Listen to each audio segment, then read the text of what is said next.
December 31st, 1600. Queen Elizabeth I signs a royal charter.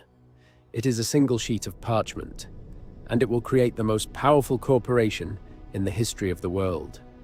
The charter grants a small group of London merchants a monopoly on all English trade east of the Cape of Good Hope.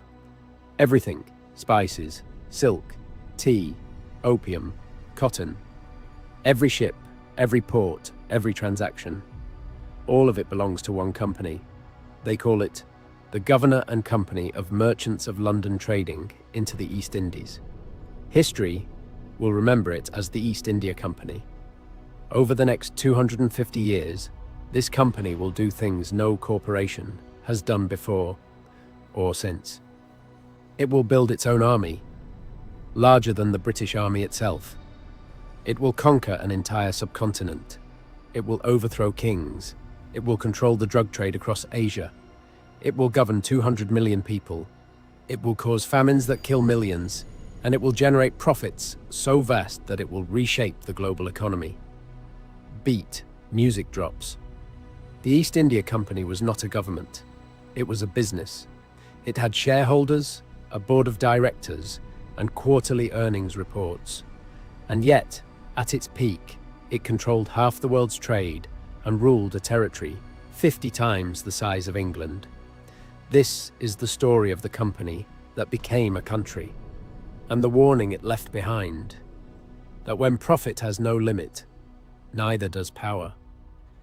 Music, full orchestra, title card.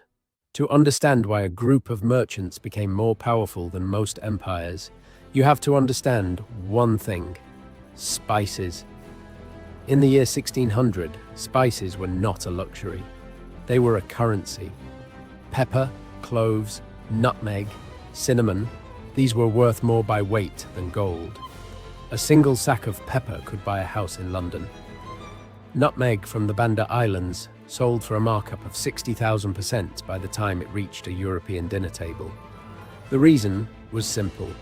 There was no refrigeration. Meat rotted within days. Spices masked the taste, preserved the food, and in many cases served as medicine. Whoever controlled the spice trade controlled the most valuable supply chain on Earth. And in 1600, that supply chain was controlled by two nations: Portugal and the Dutch Republic. The Portuguese had arrived first, building forts and trading posts across the Indian Ocean. The Dutch followed, brutally, and began seizing Portuguese positions one by one. England was late. England was weak. England had just defeated the Spanish Armada 12 years earlier and was still recovering. But England had something the others underestimated: a class of merchants willing to risk everything for profit. Thus, the first voyage of the East India Company set sail in 1601. 4 ships, 480 men. Their destination, the Spice Islands of modern-day Indonesia, 6 months away by sea. The voyage was a catastrophe and a triumph. Storms, scurvy, hostile encounters with the Portuguese. But the ships that returned carried enough pepper and spices to deliver a 400% return to the investors. 400% in a single voyage. This was the birth of the Joint Stock Company, a structure where hundreds of investors could pool their money, share the risk, and split the profits. It was the same model that would later create Wall Street, the London Stock Exchange, and every public corporation on Earth. But the East India Company had a problem. The Dutch were stronger. The VOC, the Dutch East India Company, had more ships, more soldiers, and a willingness to use violence that even the English found shocking. In 1623, the Dutch tortured and executed 10 English merchants on the island of Amboina, accused of conspiracy, convicted without evidence. The Amboina massacre forced the English out of the Spice Islands entirely. So the East India Company did what any good business does when it can't compete. It pivoted. It turned away from Indonesia, and it turned toward India. India, in the 17th century, was not a weak country. It was the richest. The Mughal Empire controlled most of the subcontinent, Its GDP was estimated at nearly a quarter of the entire world's output. Its textiles, cotton, silk, muslin, were the finest on earth. Its cities were larger than London. Its emperor sat on a throne encrusted with diamonds. The East India Company arrived as a beggar, literally. In 1615, King James I sent an ambassador named Sir Thomas Roe to the Mughal court, carrying gifts that the Emperor Jahangir found laughable compared to his own wealth. But the company was patient. It didn't try to conquer, not yet. It asked for trading rights.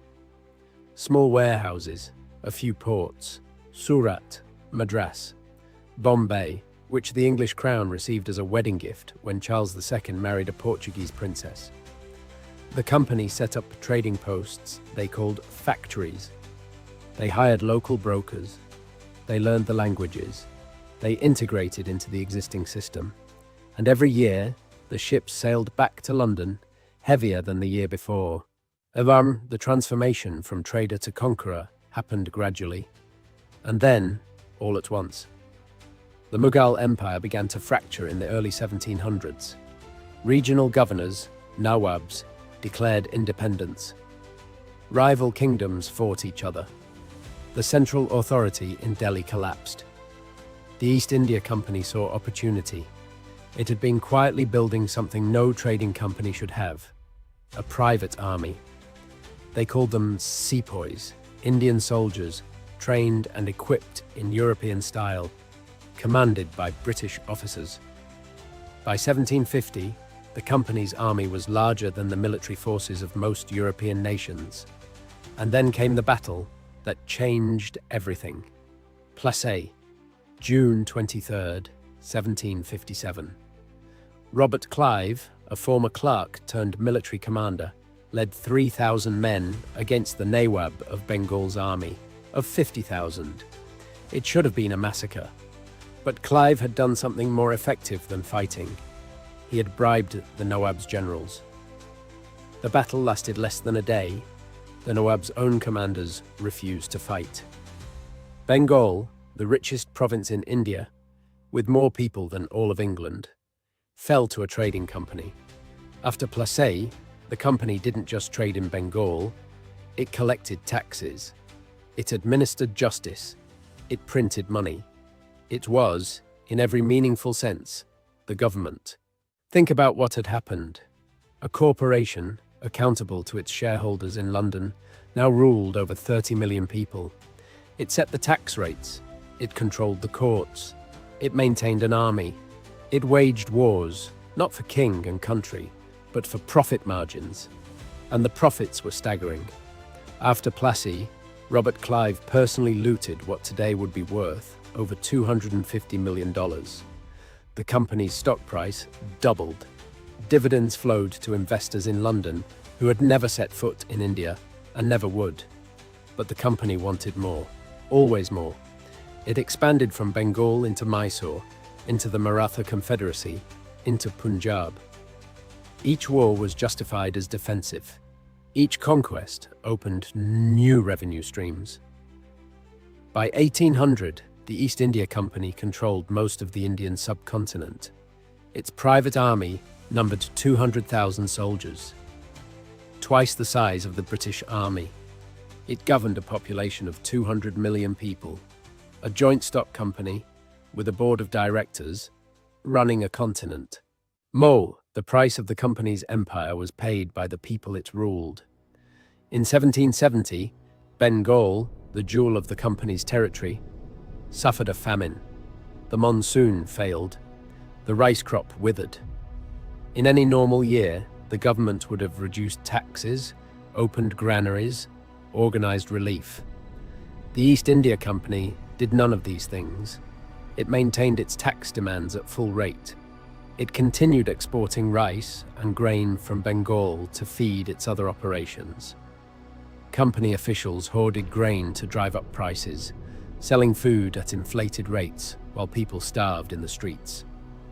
10 million people died, 1/3 of Bengal's population, wiped out, not by a natural disaster alone, but by a corporation that chose profits over human life. The Bengal famine of 1770 was not an accident. It was the logical outcome of a system where a distant board of directors measured success in dividends, not in lives. And then there was opium. The East India Company had a problem. Britain was addicted to tea. The English drank millions of pounds of it every year, all imported from China. But China didn't want anything Britain made. The trade deficit was enormous. Silver was flowing out of Britain and into China at an alarming rate. The company's solution was elegant and monstrous. It grew opium in India, in Bengal, in Bihar, processed it in company factories, and smuggled it into China through private traders. When the Chinese government tried to stop the drug trade, Britain went to war. The Opium Wars, fought in 1839 and 1856, were not wars over territory or ideology. They were wars fought to protect a corporation's drug smuggling operation. Britain forced China to accept opium imports, cede Hong Kong, and open its ports to foreign trade.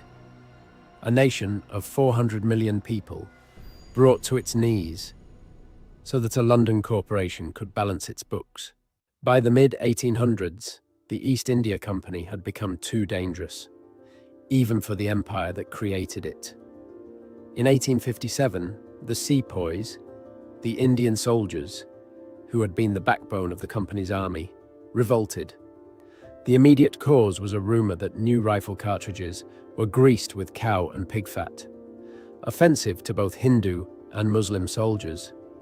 But the rebellion was really about decades of humiliation, exploitation, and broken promises.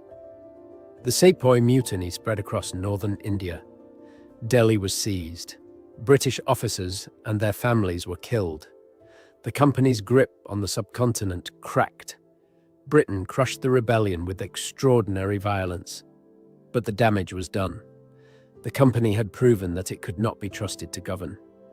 In 1858, the British Parliament passed the Government of India Act. The East India Company was stripped of all governing powers. India was transferred to direct crown rule. The most powerful corporation in history was effectively nationalized. It lingered on for another 16 years, a ghost of its former self, before being formally dissolved in 1874, 274 years after Elizabeth signed that charter. The East India Company left behind a world reshaped in its image. It created the modern corporation. The joint stock structure, limited liability, the separation of ownership and management. These were East India Company innovations that every Fortune 500 company uses today. It created the model for corporate colonialism. The idea that a private enterprise could extract the resources from a foreign land, govern its people, and funnel the wealth back to shareholders in a distant capital. That model didn't die in 1874. It evolved. The rubber plantations of the Congo, the oil concessions of the Middle East, the banana republics of Central America, the mineral extraction of modern Africa. The pattern is the same: a foreign corporation, backed by military force, extracting wealth from people who have no voice in how their own land is used. The East India Company didn't invent exploitation, but it perfected the corporate structure for it. Today, the world's largest corporations command resources that dwarf most nations. Apple's cash reserves exceed the GDP of 2/3 of the world's countries. Amazon employs more people than the population of Iceland. Google processes more information in a single day than the East India Company moved in its entire existence. But the question the East India Company forces us to ask is not whether corporations are powerful. It is whether there are limits to that power. When a company controls the information you see, the products you buy, the politicians who write your laws, when it operates in every country but is accountable to none, when its decisions affect billions of people who have no seat at the boardroom table, is that a company, or is that a government without elections? The East India Company started with a single charter and a dream of pepper. It ended with an empire, a famine, and a drug war. And the distance between the dream and the disaster was measured in one thing: unchecked power. 300 years ago, a corporation conquered a continent. We tell ourselves that could never happen again, but the men who ran the East India Company told themselves something similar, that they were simply doing good business. The company is gone, but the charter is still being written.